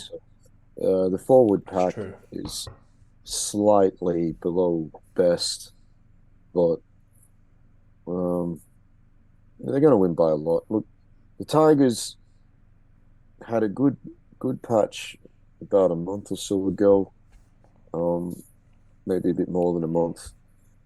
But Brooks got injured, Appy got injured, Dewey's been out for most of the year. So for their spine are not there. It's like they're spineless. And you can't be successful under those circumstances. Wakeham's a stopgap. Dane Laurie trying to convert himself from a fullback to a 5'8". Timkin's okay, but they're just not really up to the standard of what you need out of your 6, 7, and 9. And that's, respectfully, the guys they've got there are second stringers in those positions, the most important positions on the field. So they're no chance. Got a good forward pack on paper, but I think it was the same forward pack they had last week, and they got beat by 74. So, Sharks are the sort of side that can win big, can score a lot of tries against inferior opposition, and that's Yeah. what I expect will happen again. So Sharks and my margin. Yeah, I'm with you. This has dust up written all over it. I mean, if the Tigers somehow muster up a miracle and win, and any of your mates say, "I told you the Tigers are going to win," tell them to get nicked, because there is no breakdown, no analysis you could do here that points to the Tigers winning this game. Um, the Sharks too. It's an important game for the Sharks. Not only is it against a team that we'd expect them to beat, but they're the only team in the top four this week that do not have a bye. The Storm and Panthers will join them on 3 byes. The Broncos having their second bye of the year. So just keep that in mind. The Broncos there, equal points with the Panthers with a bye in hand. So the Sharks, when you look at their wins and losses, their 9 wins, it's very interesting considering the team above them, the Broncos in second, have had 12 wins. Had more opportunity to win games as well. But the Sharks have the potential, if they don't keep winning, to fall back into the pack. But I don't think Sharks fans don't need to worry about that this week. This isn't the week to be concerned about. They'll win. They'll win well. This is the margin. I'm almost thinking of going a different team just for a point of difference to try and catch up some points on people, because the logical answer for your biggest margin this week is the Sharks this week, and I'm going the Sharks, and I think the Sharks. This could be an absolute belting. Sharks by heaps.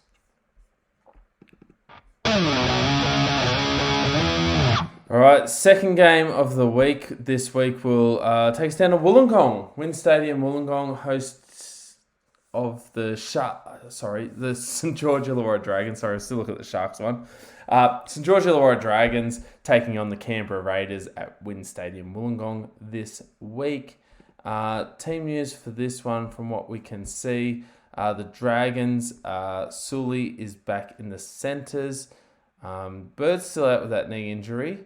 Russell has been called onto the bench for his debut. Musgrove's still down in the reserves. The Raiders,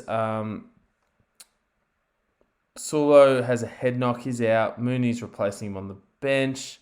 Obviously, Horsburgh's out for the Origin side here. The Dragons this year, I don't know what we can say about them. The only thing saving them from being on the bottom is for and against. They're down there with the West Tigers. It hasn't been a great year. Their coach is gone. They've got an interim coach. There's been talk about their main player, Ben Hunt, wanting out. It's all been bad news for the Dragons. Yes, they are at home this week, but also too, a bit of credit to the Raiders. They've been playing some good football this year, and I think a lot of people will be thinking that they're going to head up to Wollongong and do a number on the St George Illawarra Dragons this week, even without Corey Horsburgh. Yeah, I'm one of those people. Just looking through the list, I don't see where the Dragons have any chance. Canberra, they're a gritty side. They've got a lot of wins this year.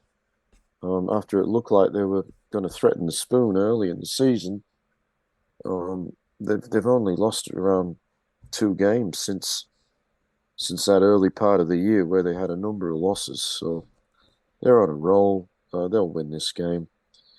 Interesting to see that Tyrell Sloan's being dropped.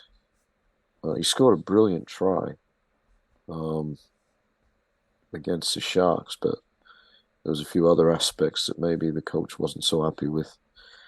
I can't see anything but a green machine victory here, Graham. And I'm not someone who was a fan of the Raiders by any stretch, but they're not overly affected by the Origin. I think it's only Horsburgh that's out. I think so. The Dragons. Hunt is out. but he didn't want to be playing He, anyway. does, So he wants out permanently. yeah, yeah, You know, yeah. but So I yeah. don't, yeah. But no, just put me down for Raiders. Yeah, I'm with you. The Raiders in this one. Interesting thing about the Raiders that we haven't mentioned yet. We've talked previously about this, but they're sitting in fifth at the moment with a -65 for and against. And this is where that previous conversation we had about the Cowboys and so on and so forth. They've got Parramatta South, the Warriors behind them on 22, Cowboys and Titans on 20. They're one of those teams where if they have a couple of off weeks, given their poor for and against, they could very well drop out of the 8 with one or two poor rounds. So they know that they need to have some. They got to be on. It's more so the fact that the Dragons have been rubbish than the Raiders been good. I'm going with Canberra in this one. I agree with everything you said.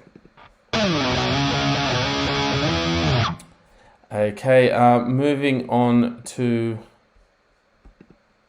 our next game, which will be Parramatta Eels. This one's also being at CommBank Stadium. Very interesting. Parramatta hosting the Thursday game and the Saturday 5:30 game. The Eels hosting the Warriors. This is going to be a bit of a nightmare for tipsters because on any given week you'd go, you'd talk about form and so on and so forth. But we know that the Eels have some very key players out. Mitch Moses, he's out. We also know that Gutherson is out and Regan Campbell-Gillard is also out. So there's a bit of a shuffle there. Sean Russell's playing fullback. Arce is playing 7. They got Madison in at 6. They've also got, I'm just sort of looking here. They got Sean Lane coming back, which is good news for them. I noticed he's there too. Offahengawi is there as well on the bench. Ogden's starting. Not sure which one of them will. I mean, Ogden may well start, but keep an eye on Offahengawi there. They'll be looking for a little bit more from their forward rotation with Reg out. For the Warriors, it's the same 17 that played against the Rabbitohs last week. Here's one for you, though. Just keep an eye on this one. If you're in one of those tipping comps where you can change your tip right up to the game, you don't have to do it at the start of the week, keep an eye on the Sean Johnson situation. From what we hear, his partner is due to have a baby any moment, and this could well impact this game. I've noticed that they've got Volkman on the reserves. This is a very different side if Sean Johnson stays in New Zealand, as he should for the birth of his child. But given the fact that Parramatta have so many players out, that's going to have a massive impact, isn't it? Yeah, it will. I'm tipping the Warriors. I just think Para got too many guys out. Yeah, I'm with you. Yeah. The Warriors have been very, very good for most of the year. I thought they did miss Marata Nukore last week against the Rabbitohs. He's currently suspended. True. Yep. Makes a difference. I just think even if Johnson doesn't play, there's still a team that boasts a strong forward pack, and some guys in the back line have been playing really well this year. Nick at the back, Nick Clockleshan's start has been fantastic. DWZ, who is having, I think, his best year ever. He is. There were rumours out there that we didn't do a podcast last week because people thought that you couldn't bring yourself to give DWZ the grab. I was going to give it to him, but then I can't remember who it was. Might have been Drinkwater. Come up Yeah, with what I thought was an even better game. And he got the yeah. grab the week before, Scott Drinkwater, but I was going to go with Drinkwater double. But But he's having a DW, great year, DWZ. would have He's got a been mention. phenomenal. He would have got a Yeah, for mention. sure. No, he's Um, been good. the biggest thing for him, from my perspective, is he's cut down on the number of errors. I think he might have had one in the Souths game, but no, that's been the biggest. Not the Yeah, tries. but I mean, he's been very good scoring tries, and some of them have been, incredibly athletic. But you know, I think he's it's career best form for him. yeah, he's It's been Warriors to win. phenomenal. Yeah, and I actually thought it was one of those interesting games last week where you could look at it on the surface and say, oh, they come up against a team like South Sydney, who we've been talking about as a contender, and South Sydney turned up, and so on and so forth.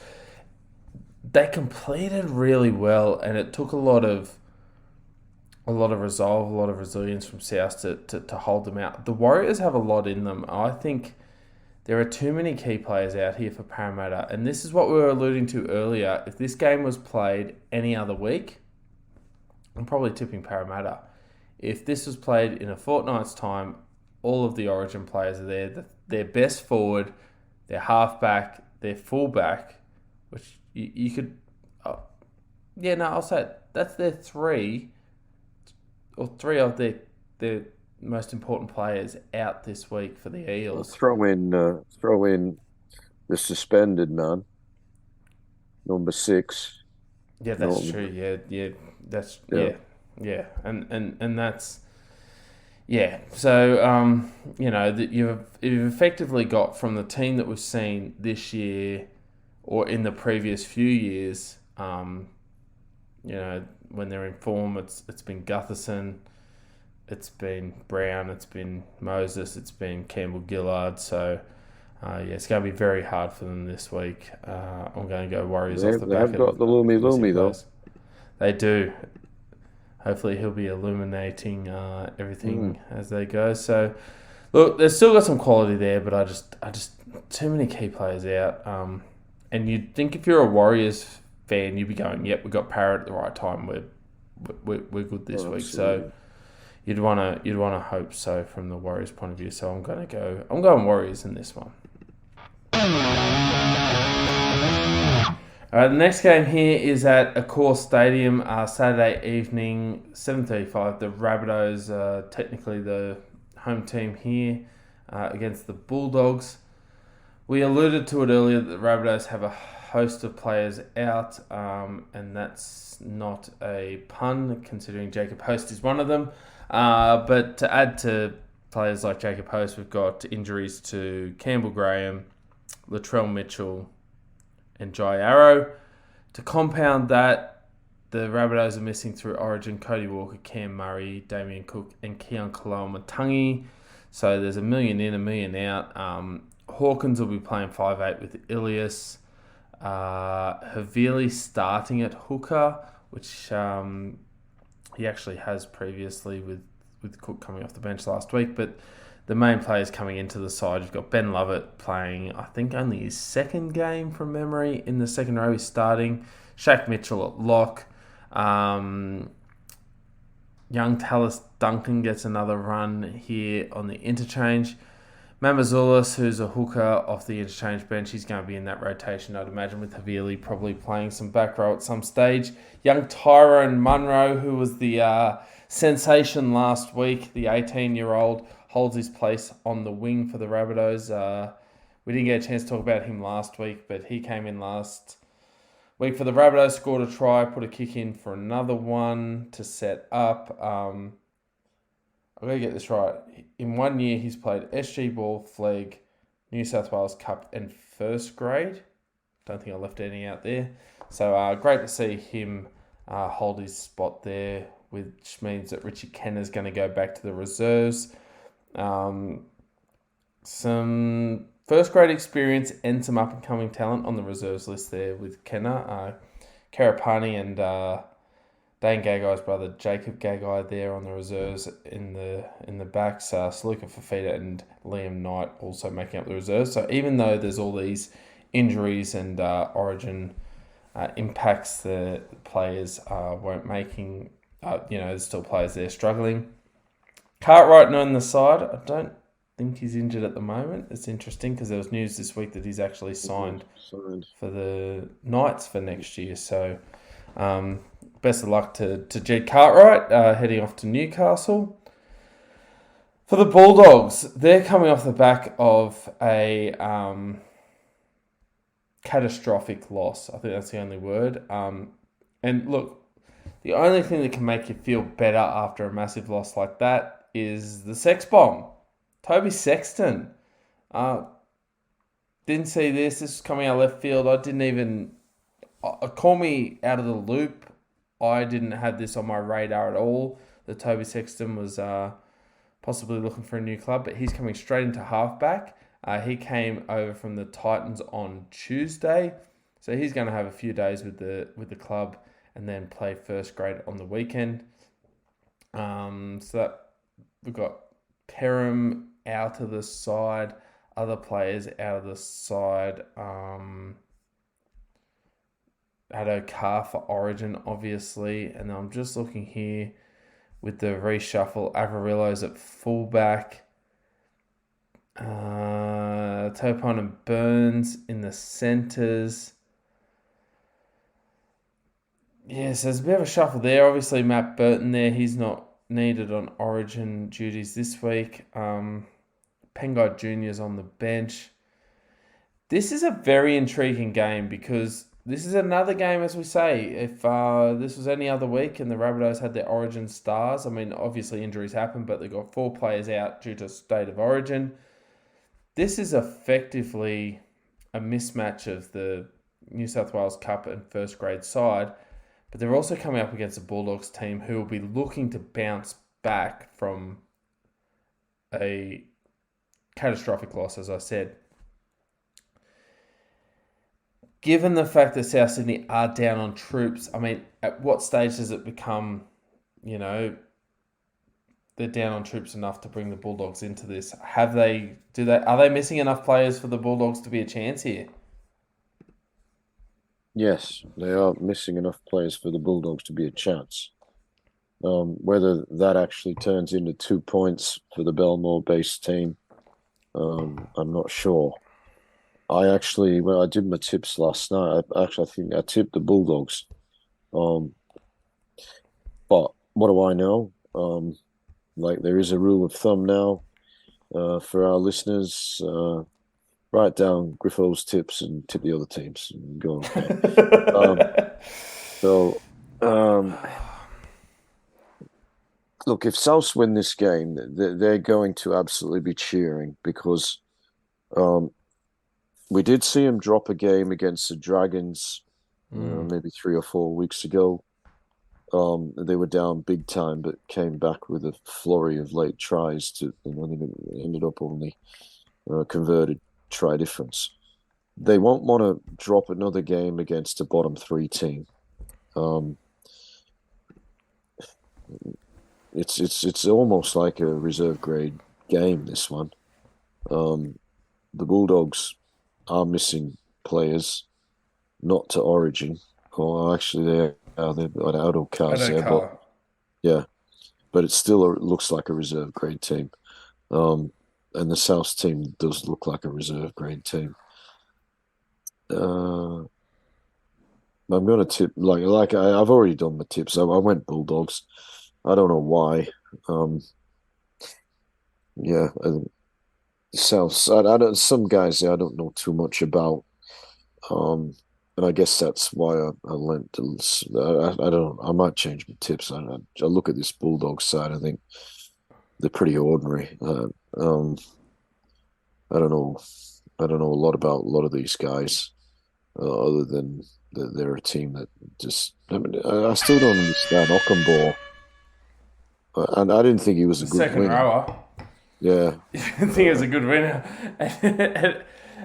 If he's not a good winger, he's definitely not a good second rower. Well, I wouldn't have thought so, but But But that was one Um, of the things on the weekend.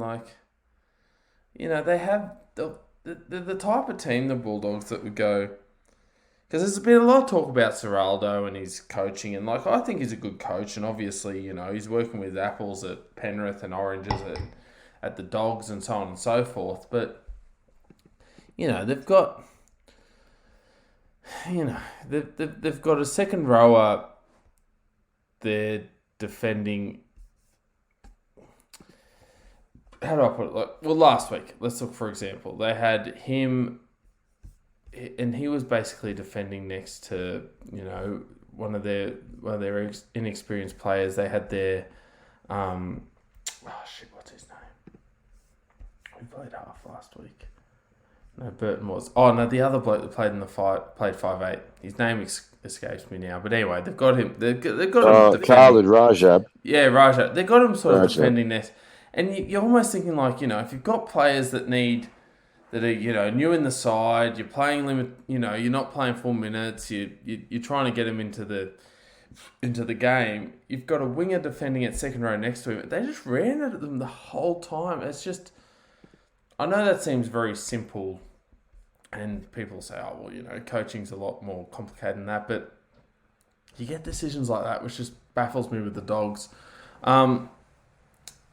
South Sydney, this team here, they're all players that are either first graders or players that have been touted as future first graders with raps on them. I think Dean Hawkins is one of those players who's in the halves looking for a contract. He's not signed up for next year. He's done a good job when he's come in for South Sydney, but I think. I don't know if there's room under the cap for him there at South. There's an opportunity there for him elsewhere. I talked about Munro. Tane Milner was worried about last week in the centres. He did a job. He defended well. He's held his spot, which is good to see. Isaiah Tass back this week. He missed last week's game.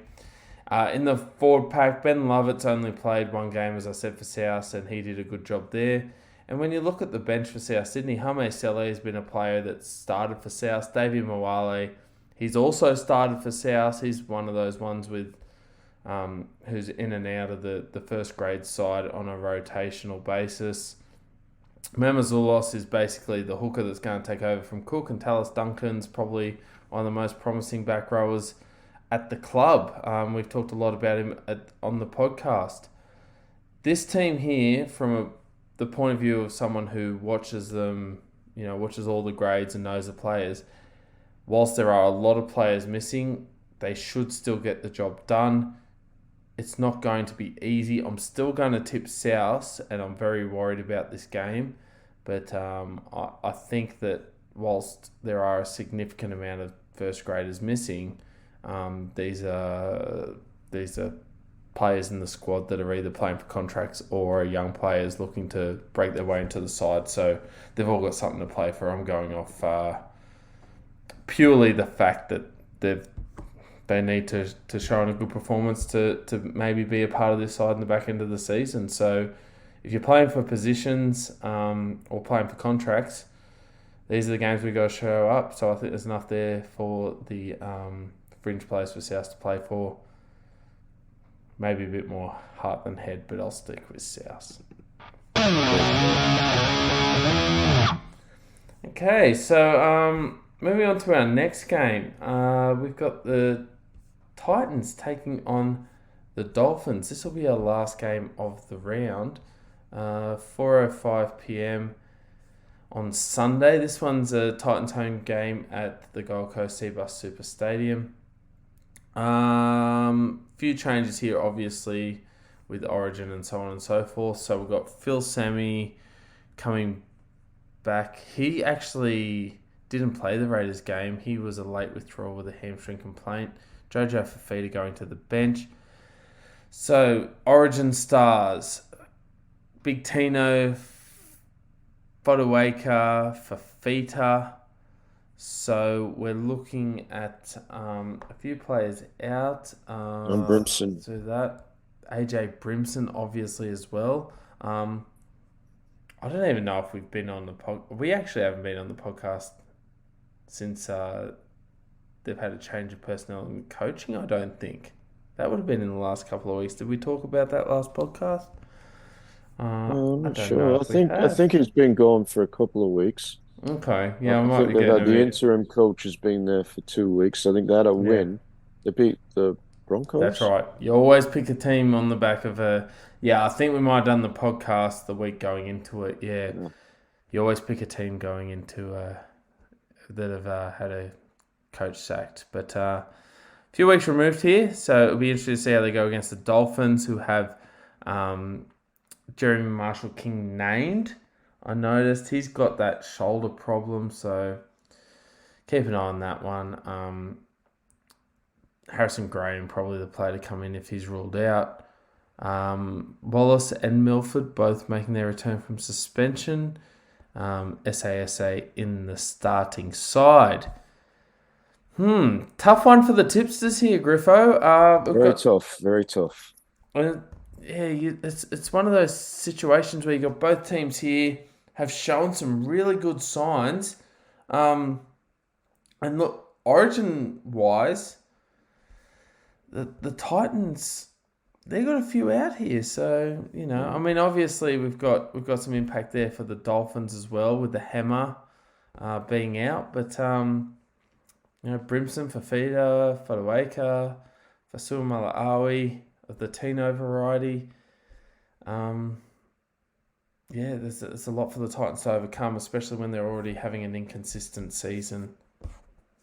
Yeah, I'm going to stick with them. I think they've got more class in the backs still, try scoring potential. So Brimson out, Campbell in. They don't lose a huge amount in try scoring ability there. Yeah, true. Cam Pereira and they got Phil Sammy back.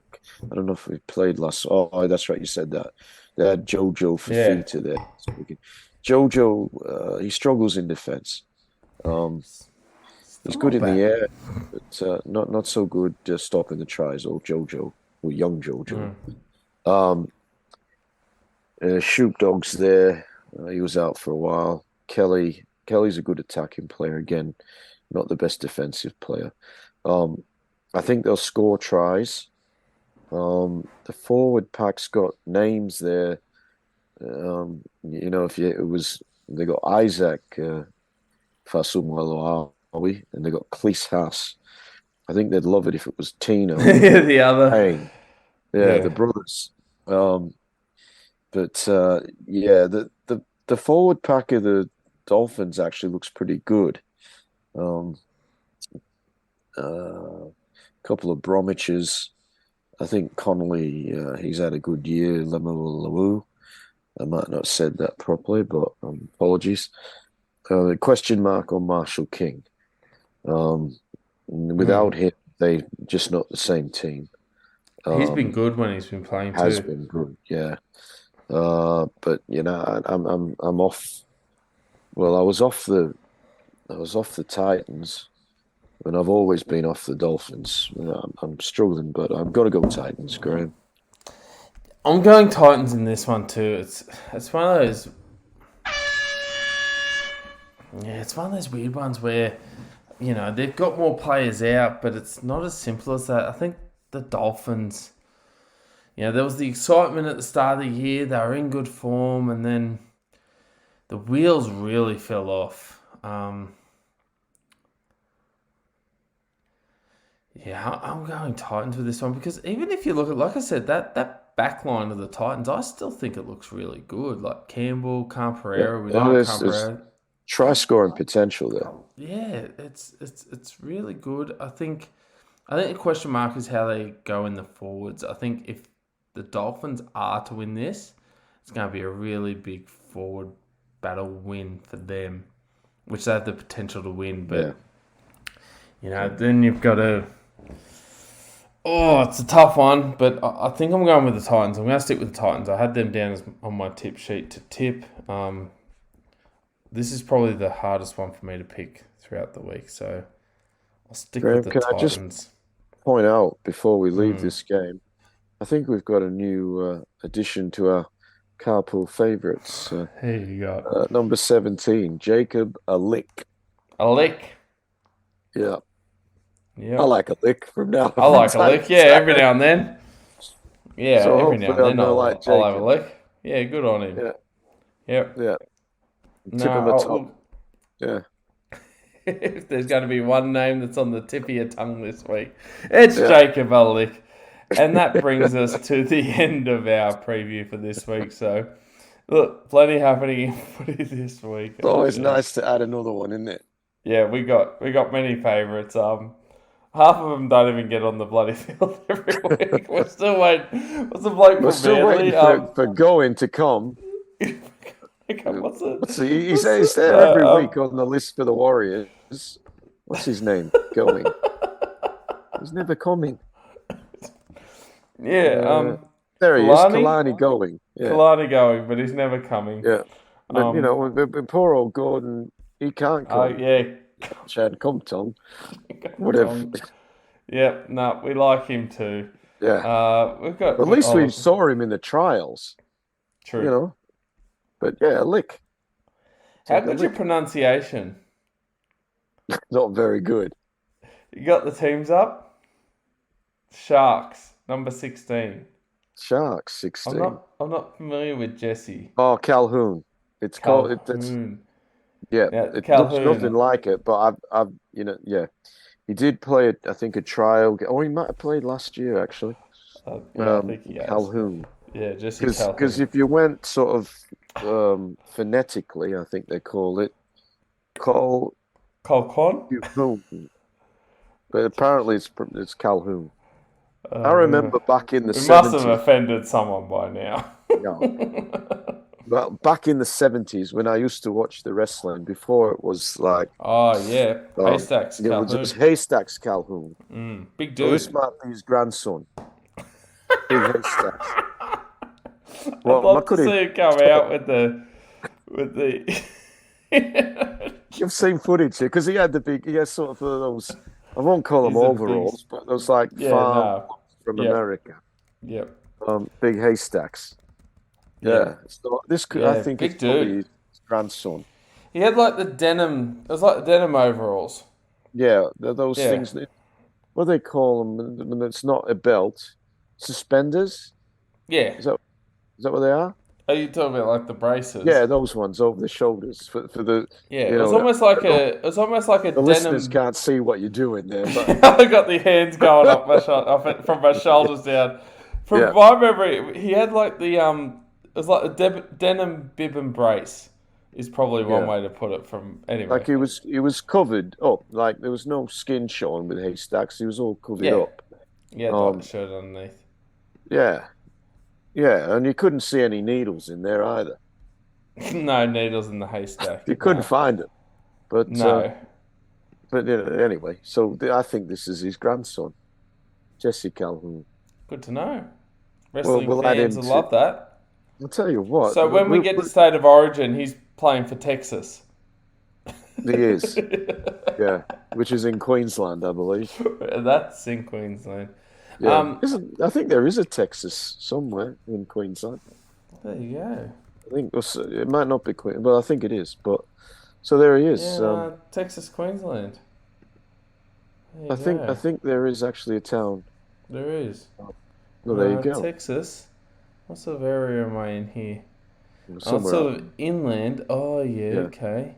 Sort of north of like Inverell, Glen Innes. Oh, that's in New South Wales, is it? Or just Tenterfield. I think it might be just... Oh, look at this. Is it north of the border? Or? Fair income. Yeah, I'm looking here at areas in... It's only just... The border, would you believe it? No.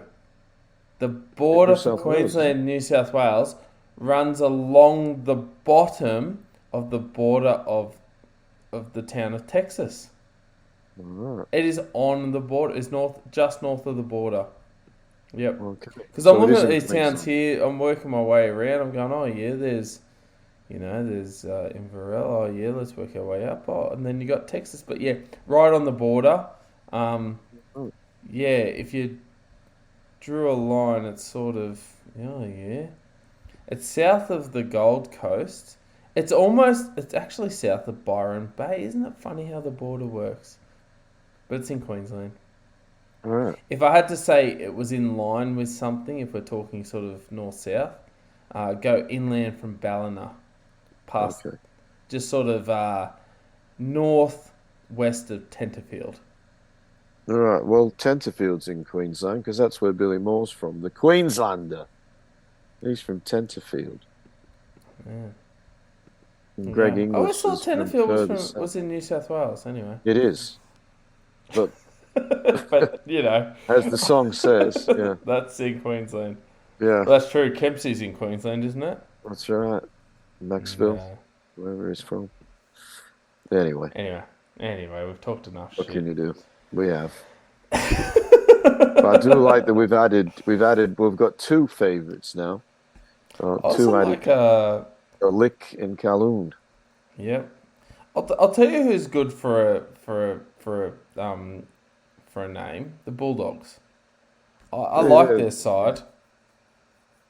They were always one for the hyphenated name with your Fatala Mariners, and they got one here this week on the reserves. 22 Ethan.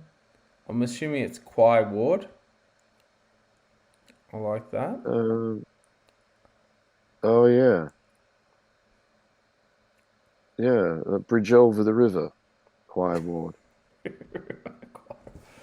Oh gosh. What's happened to Yoko Ono? Is he injured? Yeah, I don't know. You got a bindi in the foot. I'm not sure. Yeah, I'm not seeing him for a He's long sort of time. fallen off the Yoko face of the Ono. planet. No, He's probably injured. could be. But yeah, this is another one. Choir Ward. Oh well, good on him. I like my favorite this week is I like the Warriors. I like Tom. I pronounce it Ale because I'm a Yeah, the beer Ute man. fan. Yeah, Beer Tom man. Ale. I like Tom Ale.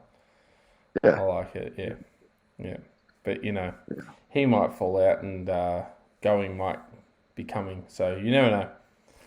Anyway, Yeah, that's a wrap. I think that'll I do think it us. is.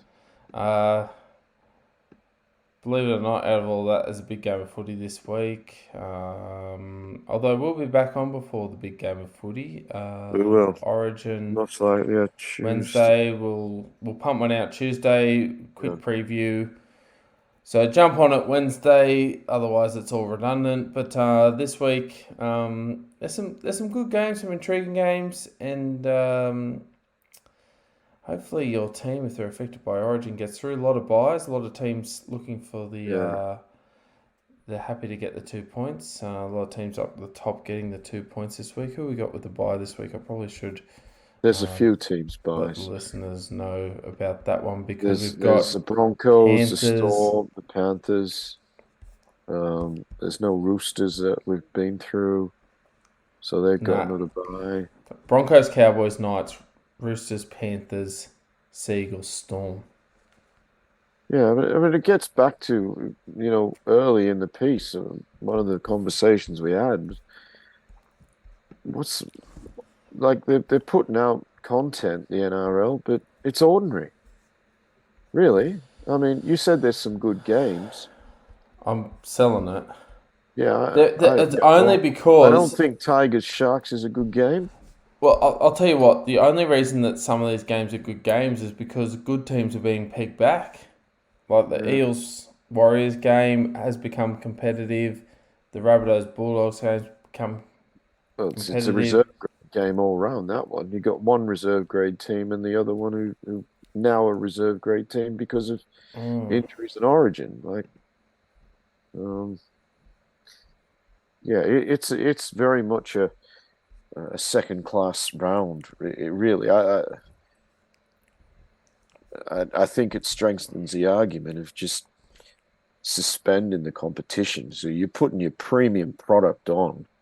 This is not premium product. This is dead set. I think this is a poor round when you look at it. Most of the top sides are not playing this week, apart from the Rabbitohs and and Para, and I guess Sharks. Warriors, Raiders, and Sharks, they're top 8, but I don't consider them any of those teams a threat to winning the comp. Yeah, the only Para and South, they're the only teams, and they're both significantly weakened. I don't think that makes for good quality, personally, and I just think it adds to, the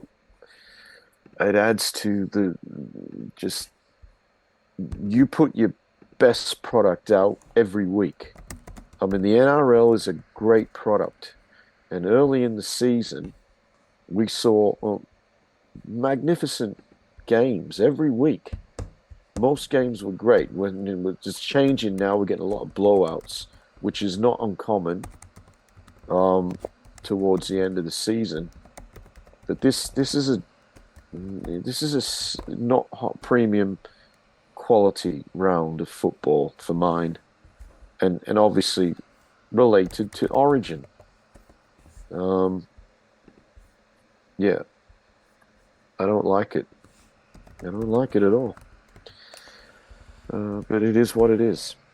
It is what it is, and until they put Origin at a different time or suspend the competition, which I don't see happening, this is what we're dealt with. And I almost, I didn't say it earlier, but I was thinking it. I almost think the NRL don't care, because it's like the whole salary cap theory. It's bringing the field back together. They want a tight competition, and if good teams lose due to players being out, and that creates a closer competition, then they're not going to care so much. But anyway, we'll still watch the footy. We'll still watch all the games. We'll still be tuned in.